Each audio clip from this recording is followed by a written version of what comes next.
The story begins as Gary meets Elle in a bar. They arranged it online, and he has never done this.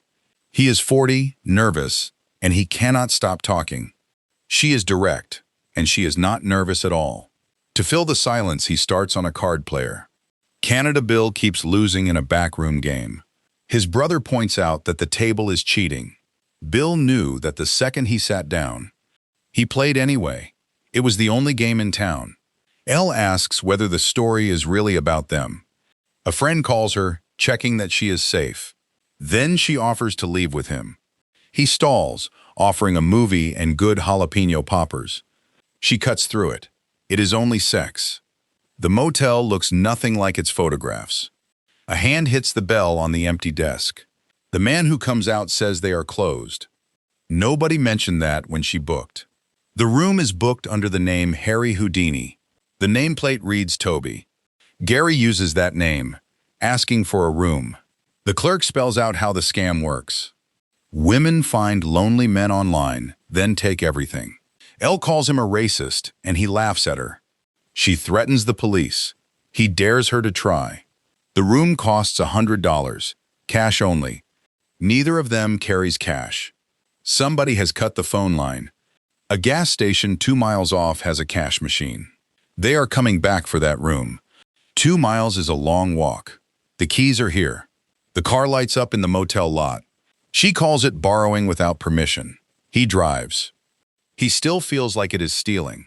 She tells him to live a little. She can take care of herself. At the station, Gary goes in for cash. The attendant recognizes the car outside. It belongs to Toby at the motel. Gary is not Toby. A phone call to the police would end it. Gary panics and invents a loan from Toby. The attendant relaxes. Toby is a good guy. Toby also set up every camera in this shop. A camera covers the counter and pumps. Trouble here ends up on video with the police. Gary pays by card and signs for it. Elle finds the lie attractive. A handprint marks the trunk when they return. They come back to an empty motel. The bell rings into nothing. The man is gone. They split up to look for him. Gary moves along the row of dark rooms. Elle searches the inside of his car. For a long stretch, neither speaks. In one room, Gary finds a bag of cash. A phone starts ringing. She finds it inside his car. It rings again at the open car door. She finds towels soaked with blood. Elle runs out screaming for Gary. Something terrible happened in that room. He has something to show her too. He heard it, opened the trunk, and found a man. She has been riding around with a body all night. Gary pulls the knife out of his chest. Then he pushes it back in. His bare hands are on a murder weapon. Gary shows her something else he found. The man at the desk was wearing another man's name. This is Toby. That man is nowhere on the property. They run. Elle wants to stop and call the police. Gary walks her through what police will see. They are on camera saying Toby lent them the car. His blood is on her hands. Gary's prints are on the knife, and they took his car. Nobody else has seen the other man. Only they can identify him, so he must find them first. Gary has a job and a retirement plan, and a wife who reads the newspaper. Elle makes him stop the car. He never actually said he was not married. There are 2 options, and they both know it. Go to the police and prove it for weeks. Or make the body disappear. No body, no crime, no reason to look. Gary offers her the whole bag. She refuses. It holds about $40,000. They will need tools. Gary searches online for how to hide a body. Elle points out that searches leave records. Gary's wife is called Alice. Elle never wanted to be the other woman. Alice has been sleeping with a hacker at work. Gary followed her and saw the photographs. He wanted one night where he was in control. Elle leaves him standing in the aisle.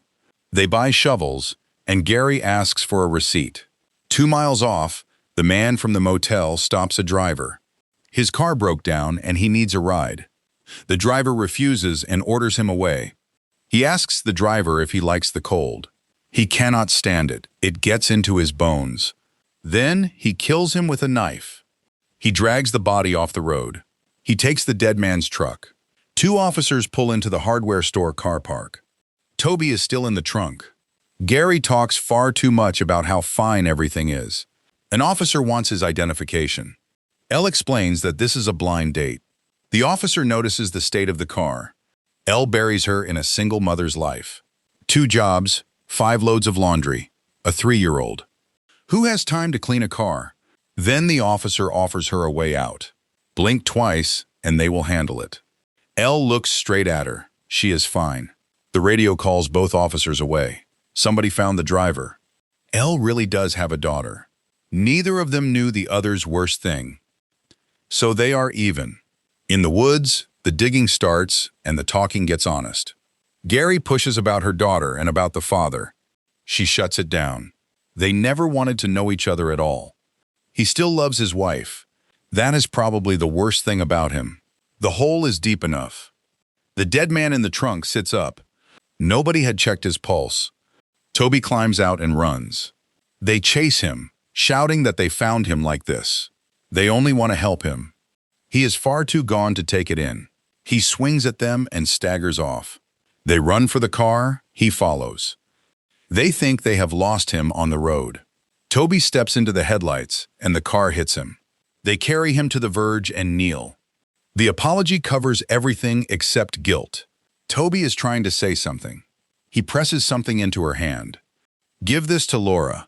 Tell Laura he still loves her. Then he dies properly this time. Gary wants to finish the whole. They made a promise to a dying man. Elle keeps saying they killed him. Gary blames the man who stabbed him. Toby had a knife in him already. Somebody stabbed him, and it was not them. He argues that they are the victims here. Nobody forgets a stolen bag of money. Those were Toby's dying words. They would have mattered to her. Her husband came from Canada to work the pipelines. They met in Bulgaria and moved here. Then she was alone with a child while he traveled. The last time he left, she said she did not care. He said the same thing back. Then he never came back. So they will find Laura and give her the truth. And let her decide what to do with it. They start where Toby lived. They break into his house. What if Laura is not even real? Gary asks. She is a person, and Toby loved her. Where did love get Toby? Gary admits his whole plan was to be thrown out. He is too much of a coward to leave Alice.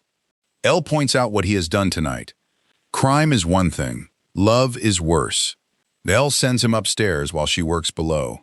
They split the house between them. A box holds letters cut from magazines. They mean nothing yet. Elle goes through the papers on the desk. She finds a letter from Laura.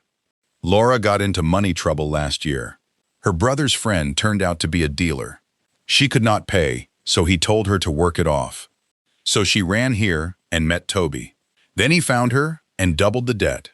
$40,000, exactly what is in their bag. She left to keep Toby out of it. Upstairs, Gary finds a wall of camera monitors. Toby, you son of a bitch. The walls are hung with cut-out letters. A feed shows a man walking up. The window comes in below them. She walks in and asks what this place is. They have no idea how he found them. He tears the ground floor apart looking for them. Gary hides in the dark, not breathing. Things start breaking downstairs. Then his phone rings. He takes the call and leaves.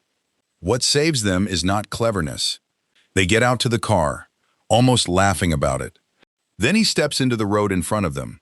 Gary runs and is caught among the bins. The beating starts.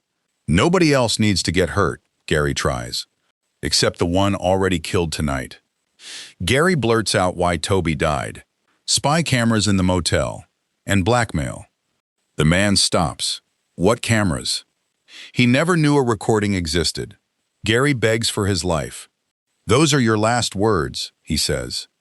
Headlights come straight at him. Elle is behind the wheel. Get in. She did not have to come back for him. Elsewhere, a map circles the gas station. In the car, it comes together. Laura owed money. Toby loved her and did not want to lose her. So he put cameras in the motel and blackmailed guests. Enough cash to clear Laura's debt exactly. He took it to a meeting with the dealer. The payoff went wrong. Now the dealer wants Laura, the money, and them. Gary wants to admit they tried and failed. The last place they have not looked is Toby's phone. The dealer reaches that station behind them. He wants the two people in the classic car. Their card payment left a receipt. The receipts and hard drives come next. Assam refuses and asks who he is. Do you like the cold? He is not from here and wants to leave. Assam does not want any trouble. Then he goes over the counter. He is left there and never seen again. What the dealer takes away is a name. Gary Clark. Toby's phone will not open for a dead man's face. They try to make him smile anyway. It is as disrespectful as it sounds. They need a hacker. The only hacker Gary knows is Alice's lover. He followed her there once, so he knows the house. Elle will handle the talking. They arrive at a party in full swing. The hacker introduces himself as Chad. Gary hits him in his own hallway. Chad has no idea who they are. Alice told Chad the marriage was already over. She lied to both of them. Elle says plainly her husband died. Chad hacks the phone anyway. Gary sees a photograph of Alice with him. She told Chad they were only roommates. Gary heard the same line and took it kindly. Should he not be enough for somebody? Chad says the thing Gary cannot. Gary has never believed he is worth anything. So there is no limit to what he will take. Any reasonable man would walk away tonight. He cannot, because then all of it was for nothing. Elle finds him hiding upstairs at the party. The phone is unlocked. Laura's number is in it. Elle calls her. Laura wants to know who is calling. Toby never had friends, Laura answers. There is a message and money from Toby. Laura names a restaurant off Highway 95. The night's end, closed for the season. Gary refuses to let her go. Laura is in on it. She is scamming him for the money. She used the past tense about Toby. Nobody had told her he was dead. Gary corrects the restaurant's name. A Knight, the armored kind. A matchbook from the motel carries the same emblem. The motel clerk described this scheme himself. Lonely men online, then the woman and money are gone. $40,000, and Toby died for her. They made a promise, Elle says. To a dead man they ran over. She calls him a coward and means it. He can go home and let Alice treat him badly. Elle is going anyway. Laura does not care, he says. Before they part, she corrects him. Loving his wife is not the worst thing about him. It is the best part of him. He deserves to be happy. They say goodbye. They will not see each other again. Gary is invited back up to the party. He would rather go home. He rides home alone through the dark. In another cab, Elle cries the whole way. Gary stands on his own doorstep a while. His wife is awake and asks if he is all right. Instead of answering, Gary gives her Canada Bill. A man losing hand after hand in a crooked game. His brother asks why he stayed at the table. Alice asks what Bill said. It was the only game in town. They confess their affairs in one breath. She laughs and tells him he owes her a Coke.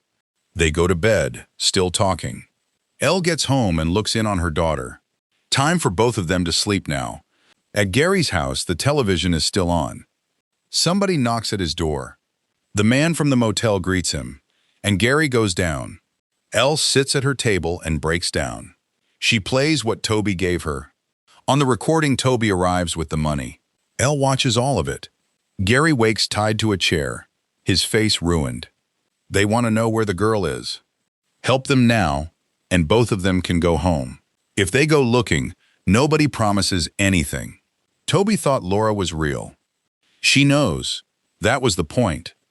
Men like Toby are ghosts nobody notices. She makes them matter. Then they pay her. She calls that a fair trade. Toby was a mistake. He can give her up or go in the trunk. No, Gary says. They are horrible people, and he is telling them nothing. They can do whatever they are going to do. He is done being afraid. Then Elle walks in. Gary shouts at her to get out. Elle is invited in instead. Elle has a message from Toby. Toby is dead. Elle knows, and she knows how it happened. Did Laura ever wonder where he found 40 grand? He put cameras in a motel and blackmailed strangers. Laura finds that funny. She could not tell her daughter she was good otherwise. So she plays the recording. Toby hands over the money and asks if Laura is free. The dealer asks why. Because he loves her, and because she loves him. So the dealer shows him what Laura is. That is your girl, he tells Toby. Then he puts a knife in Toby. One more thing, he adds. He has enough money to leave the country. And before he goes, he is going to kill her. The screen shows the room, still recording. No honor among thieves, Laura says. Then he comes for all of them at once. Elle cuts Gary loose while he fights. She bluffs that the recording is online. She sent it to the police, she says. He does not believe her. They could have walked away and lived happily. Instead, they stole a dead body. They borrowed it without permission, Gary answers. The fight goes badly for both of them. He puts Gary down and stands over him. Elle begs him to stop. She has a daughter. Then he stops and turns to his partner. The same question he asked a stranger. She opens his throat. He bleeds out on the restaurant floor. Finally, Laura picks up the bag. The money is hers, and nobody argues. She stops at the door and asks about the message. Toby knew everything at the end, and he still loved her. Laura calls it nice and thanks her. Then she drives away. Elle and Gary sit against the railing. Both of them are cut and bleeding. It does not hurt so bad, they agree. On Highway 95, a patrol car pulls Laura over. Is there a problem? Laura asks. The officer asks whether she is okay. Then she offers the blink twice signal Elle refused. Laura turns it down. An officer's hand rests beside the bloody handprint. The trunk opens. A body is inside, and he draws his weapon. Laura laughs and names him. That is Toby.